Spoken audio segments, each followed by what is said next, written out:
वृषभ राशि वाले मेरे बंधुओं, स्वागत करते हैं आप सभी का शिवप्रिया भिंड यूट्यूब चैनल में। बंधुओं, यह एक चेतावनी वीडियो है और इस वीडियो के माध्यम से पूरे सितंबर के महीने के लिए आपको चेतावनी दी जा रही है। और हम आपको बता दें कि इस सितंबर के महीने में 3 आपके सबसे बड़े शत्रुओं से आपको सबसे अधिक खतरा है और आपको इन शत्रुओं के बारे में जानना बहुत अधिक आवश्यक है, क्योंकि हम आपको बता दें कि आप इनसे पूरी तरह से अनजान हैं। और अनजान होने का एक कारण है। कारण यह है कि आप बिना गुरु के मार्गदर्शन के इन शत्रुओं के बारे में कभी जान ही नहीं सकते हैं। सामान्य इंसान के बस की बात ही नहीं है इनके बारे में ज्ञान हासिल करके फिर सतर्कता को बरत पाना। जी हाँ बंधु, कहने का मतलब यह है कि आज का यह वीडियो कार्यक्रम आपके जीवन में आने वाली बहुत बड़ी मुसीबतों से आपको बचाएगा, साथ ही साथ भयंकर से भयंकर नकारात्मकताओं को आपसे दूर भी कर देगा। और जब आपके जीवन में कोई नकारात्मक ऊर्जा नहीं है और ना ही किसी प्रकार की शत्रु बाधा है, तो फिर तो सीधी सी बात है कि जगह तो प्रकृति कभी खाली छोड़ती नहीं है। नकारात्मक ऊर्जा नहीं है तो फिर सकारात्मक ऊर्जा यानी कि भगवान की कृपा और आशीर्वाद अपने आप ही आपके जीवन में दौड़े चले आएंगे और फिर होगा आपके जीवन में सर्वोत्तम, यानी जिसके लिए आप अब तक परेशान थे, मेहनत कर रहे थे, तड़प रहे थे, वह सब कुछ आपको मिलना शुरू हो जाएगा। बंधुओं, यह बहुत ही ज्ञानवर्धक और असल में कहा जाए तो क्रांतिकारी कार्यक्रम है। असल में इस तरह के कार्यक्रम बहुत ही कम बनते हैं और बहुत ही कम देखने को मिलते हैं, क्योंकि इन कार्यक्रमों को बनाने में सचमुच में बहुत मेहनत, बहुत अध्ययन और बहुत गहरी साधनाओं से प्राप्त ज्ञान को देना पड़ता है, जो हर एक के बस की बात नहीं है।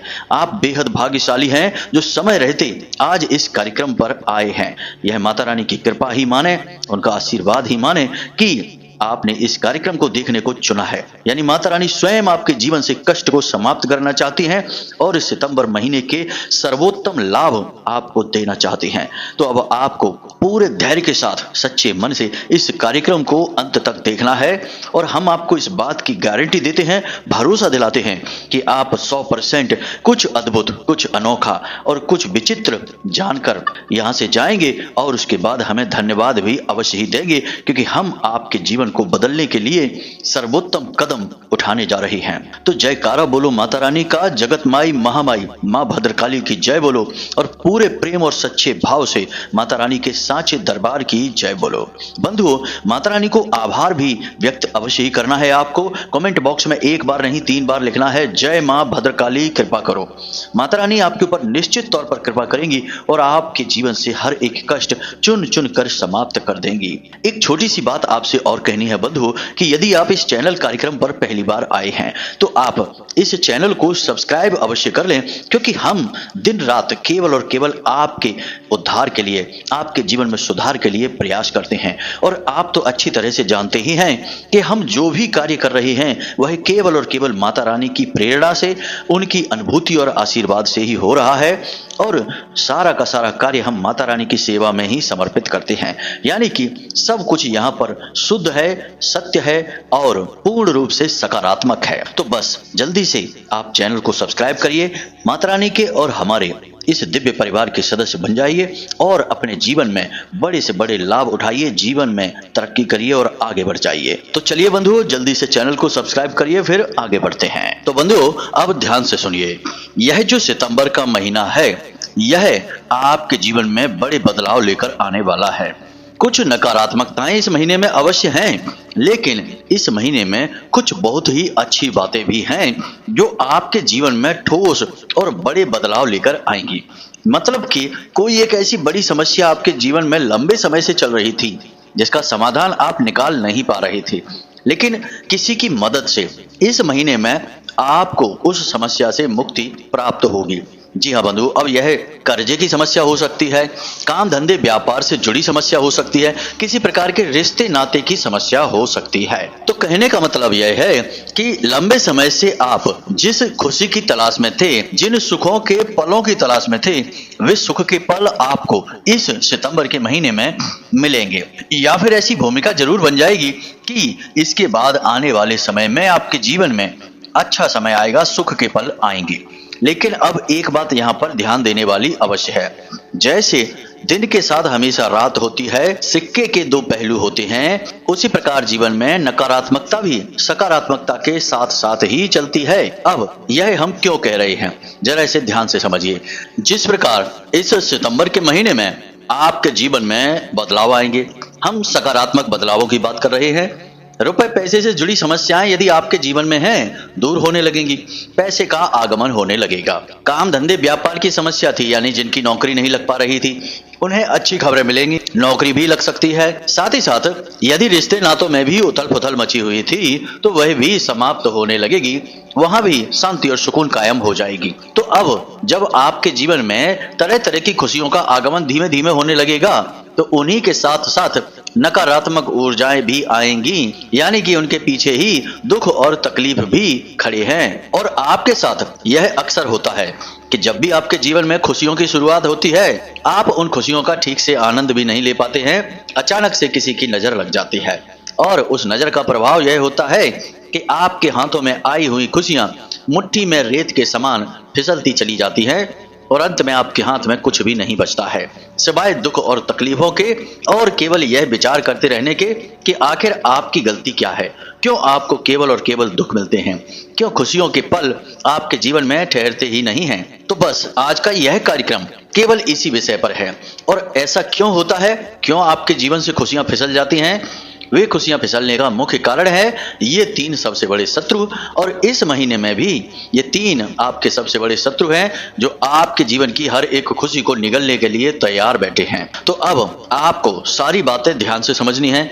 जो भी कुछ हम अब आपको बताने जा रहे हैं उसे अपने दिमाग में अच्छी तरह से बैठा लेना है। यहाँ पर कुछ बातें ऐसी भी हो सकती हैं जो आपको शायद अच्छी ना लगे, क्योंकि कड़वी बातें हैं और कड़वी बातें कभी कभी लोगों को अच्छी नहीं लगती हैं। लेकिन किसी बीमारी का इलाज करने के लिए दवा भी तो कड़वी देनी पड़ती है। अब यदि आप ये कहें कि हमें दवा मीठी चाहिए तो बीमारी का फिर इलाज नहीं होगा, बस मीठी दवा ही आप पीते रहिए और उसी का आनंद लेते रहिए। लेकिन हम आपको कठोरता के धरातल पर लेकर चलते हैं और आपको कुछ ऐसी बातें भी बताएंगे जिन्हें सुनकर शायद आपको अच्छा ना लगे, तो थोड़ा अपने मन को मजबूत करके रखना। अब ध्यान से सुनिए, आपके सबसे बड़े शत्रु और सबसे पहले शत्रु आप स्वयं ही हैं। अब यह कैसे होता है, जरा इसे ध्यान से सुनिए। आप शायद चौंक गए होंगे यह बात सुनकर। ध्यान से सुनिए, हर एक बात को समझिए। अब आपके जीवन में बदलाव आने शुरू होंगे, धीमे धीमे से परिस्थितियां बदलनी शुरू होंगी, क्योंकि यह सितंबर का महीना आपके जीवन में सकारात्मक महीना है। अब तक पूरे वर्ष में जितनी सकारात्मकता आपको नहीं मिली उससे कई गुना ज्यादा इस महीने में मिलेगी। मतलब कि अब अच्छी घटनाएं होने की शुरुआत होगी। तो अब आप अपने साथ ही शत्रुता निभाएंगे। पहली शत्रुता तो आप यह निभाएंगे कि आपके आसपास अपनों में ही जो आपके शत्रु घूम रहे हैं, जो आपको कभी खुश नहीं देखना चाहते, हमेशा आपको नीचे गिराना चाहते हैं, उन लोगों को ही आप अपने जीवन के सारे भेद बता देंगे। भावनाओं में बहकर, खुशियों में आकर, हंसते मुस्कुराते चेहरे को लेकर आप जाएंगे और खुलकर सारी बातें आप बता देंगे। आपको नहीं पता कि लोग आपके बारे में क्या सोच रहे हैं। हम आपको सबसे पहले यही बता देते हैं कि पूरे राशि चक्र में केवल आपकी ही राशि ऐसी है, या यूं कहें कि आप ही ऐसे हैं जिससे लोग बहुत अधिक जलते हैं। हम अपने पिछले कई कार्यक्रमों में भी इसके बारे में आपको खुलकर बता चुके हैं, फिर से बता रहे हैं कि आपके साथ कुछ विचित्र सी स्थिति है। आप चाहे अमीर हो, गरीब हो, चाहे बुद्धिमान हो, या फिर उच्च पद पर हो, चाहे निम्न पद पर हो, तब भी हर स्थिति में आपसे लोग जलते हैं। आपके अंदर कुछ ऐसी प्राकृतिक खूबियां भगवान ने दी हैं जिनकी वजह से लोग आपकी ओर आकर्षित होते हैं और जलते भी हैं। अब जरा ध्यान से सुनिए, जो जलने वाले लोग होते हैं वे कोई बाहर से थोड़े ही आते, कोई विदेशी तो नहीं होते, होते तो आपके अपने ही हैं। कोई आपके परिवार के हैं, कोई आपके रिश्ते नातेदार हैं और कुछ आपके आस पड़ोस के लोग हैं। मतलब कि अपनों में ही शत्रु छुपे हैं। अब जब आपने अपने दिल की बात किसी को बता दी, मान लिया कि आपको प्रमोशन मिल गया ऑफिस में, या फिर कोई अवार्ड मिल गया, या फिर आपकी सैलरी बढ़ गई, वेतन बढ़ गया, या काम धंधे व्यापार में तरक्की होने लगी, बिक्री अच्छी होने लगी, आमदनी अच्छी होने लगी, कोई भी अच्छी बात है, आप सबको बताने लग गए। अब कुछ लोग तो अच्छा कहेंगे कि चलो अच्छी बात है, लेकिन कुछ लोग ऐसे हैं जो तुरंत आपके लिए मन में नकारात्मक भाव लेने लगेंगे, सोचने लगेंगे कि इसे कैसे खुशी मिल रही है, इसे तो तकलीफ ही मिलनी चाहिए थी, क्योंकि वे खुद ही परेशान हैं, खुद ही दुखी हैं, तो आपको कैसे सुखी देख सकते हैं। आपकी खुशियों पर उनकी नजर रहती है और उनके मन में जो नकारात्मक विचार उठ रहे हैं वे कहीं ना कहीं तो जाएंगे ही। आपके लिए उठ रहे हैं तो आपके पास आएंगे और नकारात्मक ऊर्जा को लेकर आएंगे। यह बहुत बड़ी गलती आप करते हैं, पहले भी आपने की है कई बार और फिर आप करेंगे। तो इसका उपचार क्या है? इसका उपचार यह है कि जीवन में जो भी अच्छा हो रहा है, जैसी भी परिस्थितियां चल रही हैं, ना तो अच्छी और ना ही बुरी, किसी से कोई चर्चा नहीं करनी है। यानी कि अपने व्यक्तिगत जीवन के बारे में कभी किसी को कुछ भी नहीं बताना है। अपने भविष्य की योजनाएं किसी को भी नहीं बताना है। याद रखना कि आप चाहे कितने ही नजदीकी से नजदीकी रिश्तेदार के साथ क्यों ना बैठे हों, कहीं ना कहीं हो सकता है कि वह आपका बहुत गहरा शत्रु हो, मन ही मन आपके बारे में पता नहीं कितनी नकारात्मक बातों को लेकर घूम रहा हो। तो आपको सतर्क रहना है। एक भी भविष्य से जुड़ी बात नहीं बतानी है। आज के जीवन में क्या चल रहा है किसी से नहीं बतानी है। समय आने पर सब लोग अपने आप जान ही जाएंगे और जो बातें समय के अनुसार बाहर निकल कर आती हैं, उन बातों का फिर लोग कुछ भी नहीं बिगाड़ पाते हैं। समय से पहले बताई गई बातों पर नकारात्मकता का बहुत गहरा प्रभाव होता है। यानी कि अपने गुप्त रहस्य, अपनी निजी बातें बाहर निकाल देना, खुद से शत्रुता निभाना है। दूसरी, भावुकता, यह भी आपका बहुत बड़ा शत्रु है। चाहे आपकी जेब में कितने ही पैसे हों या ना हो, कोई आपके सामने आए, अपने दुखड़े रोएगा, मगरमच्छ के आंसू बहाएगा और आप उसकी तन मन धन से मदद करने के लिए तैयार हो जाएंगे। जरा जरा सी बातों पर पिघल जाना, भावुकता दिखाना, दिल से कोई भी फैसला लेना, दिमाग की न सुनना, यह भी आपकी बहुत बड़ी कमी है। और सबसे बड़ी कमी एक और भी है। हम अभी आपकी ही बातें कर रहे हैं, तो इन्हें अपने दिमाग में रखिए। ये सारी बातें इस सितंबर के महीने में आपके सामने आने वाली हैं। आप नोट करके अपनी जेब में रख लेना। ये घटनाएं आपके साथ घटेंगी। अब एक और बड़ी बात कि छोटी छोटी बातों को दिल से लगा लेना, फिर उनके बारे में विचार करते रहना, दिमाग में उन्हें घुमाते रहना और तरह तरह की भावनाओं में झूला झूलते रहना। मतलब कि कभी गुस्सा आ रहा है, कभी किसी के ऊपर प्रेम आ रहा है, कभी किसी की बात से चिढ़ हो रही है, कभी मन में यह आ रहा है कि इसने ऐसा कैसे कह दिया, अब हम इसको देखते हैं, इसके लिए ये करेंगे वो करेंगे, इससे ये कह देंगे। अब यह सब क्या हो रहा है? आपसे किसी ने कुछ बात कही जो आपको चुभ गई या आपको बहुत ज्यादा अच्छी लग गई। दोनों ही स्थितियों में आप उसी बात को अपने दिमाग में घुमाए जा रहे हैं। अब इस बात का प्रभाव यह हो रहा है कि आप अपने कार्यों पर ध्यान नहीं दे पा रहे हैं और नकारात्मकता में डूबते चले जा रहे हैं। किसी के द्वारा कही गई बात को जरूरत से ज्यादा विचार करना नकारात्मक ऊर्जाओं को आकर्षित करता है, क्योंकि यह चिंता का ही एक स्वरूप है। तो छोटी बड़ी बातों को दिल से नहीं लगाना है, भावनात्मक होकर निर्णय नहीं लेना है और अपने किसी भी व्यक्तिगत बात को किसी से नहीं बताना है। अब हो सकता है कि आपके मन में यह भी विचार आए कि क्या सारे रिश्ते शत्रु होते हैं? क्या हर रिश्ते में यह नियम और मर्यादाएं लगती हैं? तो यहाँ पर भी हम आपके विचार स्पष्ट कर देते हैं। कुछ रिश्ते ऐसे होते हैं जिनमें इन मर्यादाओं को तोड़ दिया जाता है या ये मर्यादाएं मान्य नहीं होती हैं।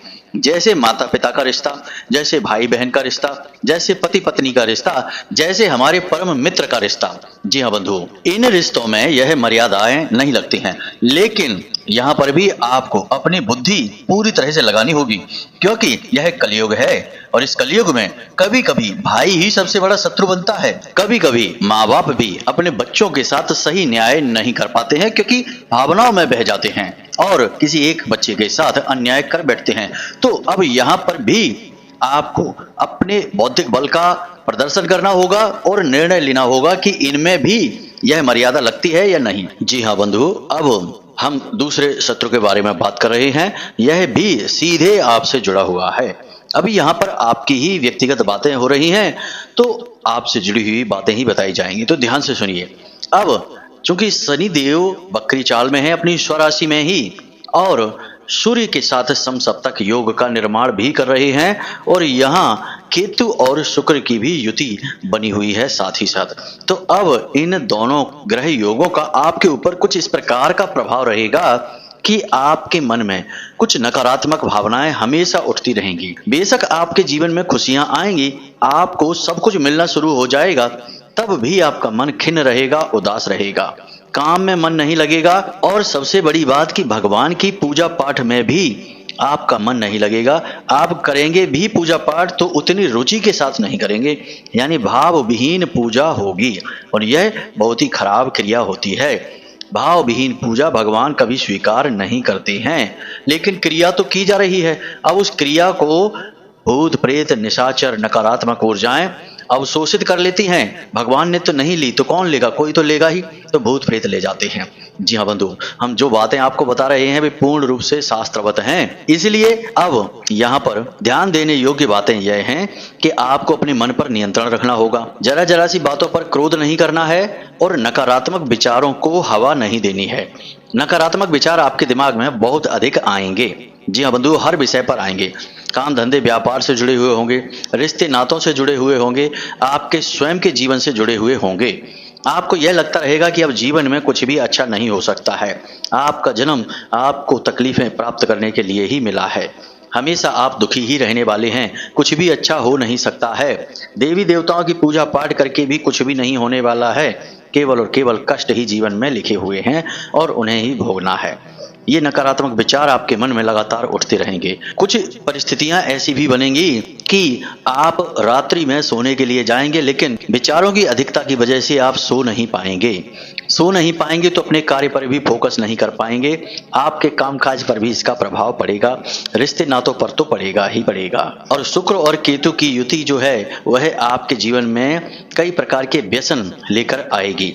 यानी कि नकारात्मक कार्यों में आपकी रुचि बढ़ेगी, जैसे कि शराब पीने की लत लग सकती है, किसी प्रकार के नशे की लत लग सकती है, जुआ वगैरह की लत लग सकती है, किसी नकारात्मक इंसान की संगत में पड़कर आप कोई गलत कार्य कर सकते हैं। कहने का मतलब यह है कि आप अपने शारीरिक सुख को, अपने मन के सुख को गलत कार्यों में ढूंढने लगेंगे और गलत कार्य करने के लिए प्रेरित होने लगेंगे। और आपके आसपास कुछ लोग ऐसे हैं जो इन कार्यों में दिन रात लगे रहते हैं। वे आपका साथ देंगे और उन्हीं की प्रेरणा से आप गलत रास्तों पर निकल जाएंगे। कुछ परिस्थितियों में आपके गलत संबंध भी विपरीत लिंगी से बन सकते हैं, यानी अपोजिट जेंडर की तरफ भी आप आकर्षित होंगे, जो कि आपके चरित्र पर दाग लगा सकता है। तो इन परिस्थितियों में आपको नहीं पड़ना है, अपने आप पर नियंत्रण रखना है, अपने मन के भावों पर नियंत्रण रखना है, जीवन की सच्चाई को खुली आंखों से देखना है, अपने मन पर पर्दा डालकर नहीं, अपनी भावनाओं पर नियंत्रण करके आज के समय में जो हकीकत में स्थितियां चल रही हैं उन्हें देखना है और उन्हीं के अनुसार मेहनत करनी है, काम पर पूरा ध्यान देना है। परिस्थितियां सकारात्मक बन रही हैं, लाभ आपको निश्चित तौर पर प्राप्त होंगे। हम आपको बता देते हैं कि 4 तारीख के बाद आपके जीवन में सकारात्मक स्थितियां बननी शुरू होंगी और 23 सितंबर तक लगातार आपके जीवन में सकारात्मक परिस्थितियां, सकारात्मक घटनाएं होती चली जाएंगी। खास तौर से रुपए पैसे से जुड़े हुए लाभ आपको विशेष तौर से प्राप्त होंगे। बस आपको अपने मन में किसी भी प्रकार के नकारात्मक विचार को हावी नहीं होने देना है। रिश्ते नातों को उतनी ही अहमियत दें जितनी कि वो लायक हैं। भले ही रिश्ता कुछ भी बना रहे, लेकिन यदि इंसान अच्छा नहीं है तो उसे अपने दिमाग पर, अपने मन पर हावी ना होने दें। जरूरत से ज्यादा उसे अहमियत ना दें, वरना वह आपके रास्ते की बाधा ही बनेगा, आपके कार्यों की रुकावट का कार्य करेगा। तो उसे उतनी ही अहमियत देनी है। अब यह तो आपको स्वयं ही विचार करना होगा कि किस रिश्ते को कितनी अहमियत देनी है। यह हमारे लिए बता पाना संभव नहीं है। आप अपने रिश्तों से घिरे हुए हैं, खुद ही विचार करके देखें। दूसरा, भगवान में आप पूरी आस्था बनाएं, बिना भाव के कभी पूजा ना करें। भाव विहीन पूजा से तो बिना पूजा के ज्यादा ठीक है। मतलब कि भगवान पर विश्वास तो मन में है नहीं, लग तो यही रहा है कि पूजा पाठ से कोई लाभ नहीं है, भगवान की कोई कृपा प्राप्त नहीं होती है, फिर भी बस पूजा किए जा रहे हैं, ड्यूटी समझ कर रहे हैं, तो यह भाव विहीन पूजा है। इसका दुष्परिणाम प्राप्त होता है, इससे दोष उत्पन्न होता है। तो मन में भाव रखें, भगवान के ऊपर विश्वास रखें और धार्मिकता को किसी भी हालत में अपने मन से दूर ना होने दें। यह बहुत ही आवश्यक नियम है आपके लिए। इन्हें आपको इस पूरे महीने मानकर चलना है। अब बंधुओं, आपको बताते हैं आपके जीवन के तीसरे सबसे बड़े शत्रु जो आपके जीवन की सफलता में, कार्य सिद्धि में बाधक का कार्य करेगा। यह तीसरा शत्रु क्या है, इसके बारे में आपको थोड़ा सा मन में विचार लाना पड़ेगा, सोचना पड़ेगा। आप विचार करके देखिए कि आपने कोई अनुष्ठान, किसी प्रकार का संकल्प या फिर कोई मनौती अपने मन में मानी थी कि नहीं। कुछ समय पहले या बहुत लंबे समय पहले आपने कोई मान्यता, कोई मनौती भगवान के लिए मान रखी थी। जैसे कि बहुत से लोग कह देते हैं कि हम अपने यहाँ अखंड रामायण का पाठ करवाएंगे। कुछ लोग कहते हैं कि हमारे जीवन में कुछ अच्छा घटे तो हम सत्यनारायण की कथा करवाएंगे, और कुछ लोग इसी प्रकार कह देते हैं कि हम माता वैष्णो देवी के दर्शन करने जाएंगे अगर हमारे जीवन में कुछ अच्छा हो जाए, हमारा पदोन्नति हो जाए, व्यापार अच्छा चलने लगे। फिर जीवन में सब कुछ अच्छा होने भी लगा और बाद में भूल गए वो मान्यता और मनौती को। अब वह तो अपनी जगह पर रुकी हुई है, लेकिन जीवन आपका आगे बढ़ गया। अब ऐसी स्थिति में आप चीजों को भूल सकते हैं, लेकिन दिव्य शक्तियां नहीं भूलती हैं। अब यहाँ पर यह भी विचार मन में उठता है कि क्या दिव्य शक्तियां आपके लिए इंतजार करती बैठी हैं? क्या उनके पास और कोई कार्य नहीं है सिवाय आपका इंतजार करने के? तो यह भी नहीं है, लेकिन नियम और विधि विधान भी कुछ होते हैं। ब्रह्मा जी ने जब यह सृष्टि बनाई तो भागवत पुराण कहती है कि उन्होंने नियम सबसे पहले बनाए और नियमों के आधार पर ही इस पूरी प्रकृति का निर्माण किया और जीव जंतुओं का भी निर्माण किया। इसीलिए आप देखते हैं कि इस संसार में कोई भी चीज नियम से बाहर नहीं है। यदि आसमान से कोई चीज गिरेगी तो नीचे ही आएगी, पानी भाप बनेगा तो ऊपर ही जाएगा। यह नियम है, प्रकृति के नियम। तो ऐसे ही इंसान के जीवन में भी कुछ नियम होते हैं, आध्यात्मिकता के भी, धार्मिकता के भी कुछ नियम होते हैं जो शास्त्र हमें बताते हैं। और शास्त्र कहते हैं कि यदि हमने भगवान के प्रति कोई मनौती मानी है और हमारी इच्छा पूरी हो जाती है तो हमें उस मनौती को जल्द से जल्द पूरी कर लेना चाहिए। कभी कभी तो यह भी होता है कि हमने कोई मनौती मांगी है और समय काफी बीत गया और हमारी इच्छा भी पूरी नहीं हुई। उस स्थिति में भी हमें उस मनौती को मान लेना चाहिए, क्योंकि कार्य सिद्ध नहीं हुआ तब भी आपने मनौती मानकर अपने ऊपर एक भार लाद लिया है, उसे उतारना ही पड़ेगा। और भगवान किस रूप में कैसे कार्य सिद्ध करते हैं यह तो भगवान की लीलाएं हैं, हम और आप नहीं समझ सकते। एक छोटा सा विचार है, जरा खुले दिमाग से इसे समझने की कोशिश करना। आपने अपने मन में मनौती मानी थी कि हमारी अच्छी नौकरी लग जाए और हम मंदिर में भंडारा करवाएंगे।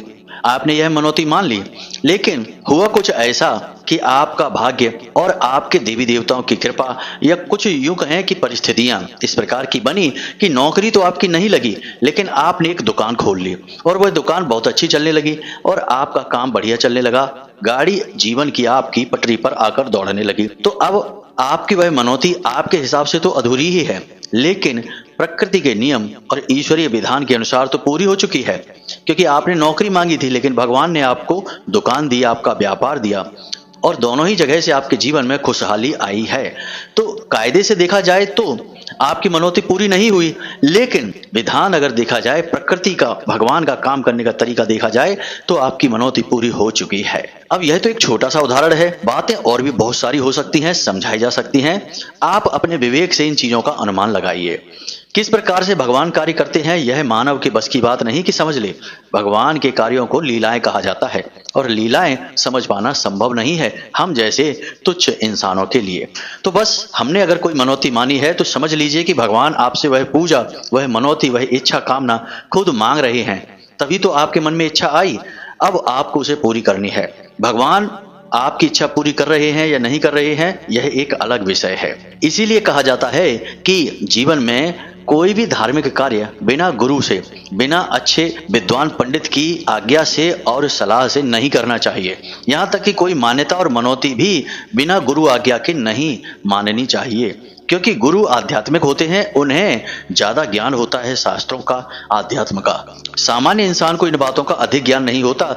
सामान्य इंसान तो भगवान को भी इंसान की तरह ही मानते हैं, सोचते हैं कि भगवान को प्रसाद चढ़ा देंगे तो भगवान खुश हो जाएंगे, रोज मंदिर में जाकर घंटियां बजा देंगे, चालीसा पढ़ लेंगे तो भगवान खुश हो जाएंगे, स्तुति गाने से भगवान खुश हो जाएंगे।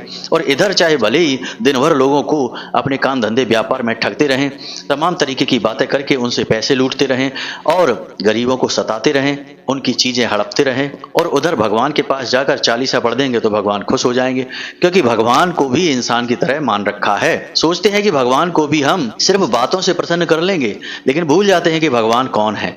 कण कण में जो बसे वही है भगवान, हर कण में है शंकर और हर मन में है राम।